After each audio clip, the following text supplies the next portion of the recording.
అనకాపల్లిలో బాలిక కిడ్నాప్ కేసులో పోలీసులు దర్యాప్తును వేగవంతం చేశారు. ఇవాళ మరో 3 నిందితులను అదుపులోకి తీసుకున్నారు. గత 4 రోజుల క్రితం 2 నిందితులను అరెస్ట్ చేసి విచారించారు. ఇప్పటి వరకు ఈ కేసులో మొత్తం 5 నిందితులను అరెస్ట్ చేయగా అందులో 2 మహిళలు ఉన్నట్లు డీఎస్పీ మోహన్ రావు తెలిపారు.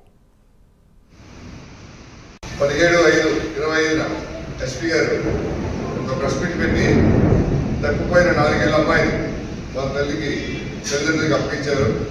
అందులో ఆ దర్యాప్తులో భాగంగా మరొక 3 నిన్న సిఐ గారు వాళ్ళ సిబ్బంది అరెస్ట్ చేశారు. వాళ్ళు రిమాండ్ చేస్తున్నాం.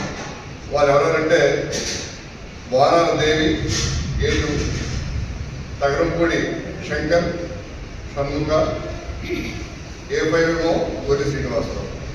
ఇది ఎలా జరిగిందంటే A5 గొర్రె శ్రీనివాసరావుకి పిల్లలు లేరు. ఆయన ఎలాగైనా ఒక పిల్లలు తీసుకున్నామని ప్లాన్ చేస్తున్నాడు. అయితే లీగల్గా దత్తత తీసుకోవడానికి కండిషన్స్ ఆయనకి సరిగ్గా సరిపోవట్లేదు. కాబట్టి లీగల్గా దత్తత తీసుకోవడం అవ్వదు. కాబట్టి ఎలాగైనా ఒక అబ్బాయిని లేకపోతే తీసుకొని పెంచుకుందామని ప్లాన్ చేస్తున్నాడు.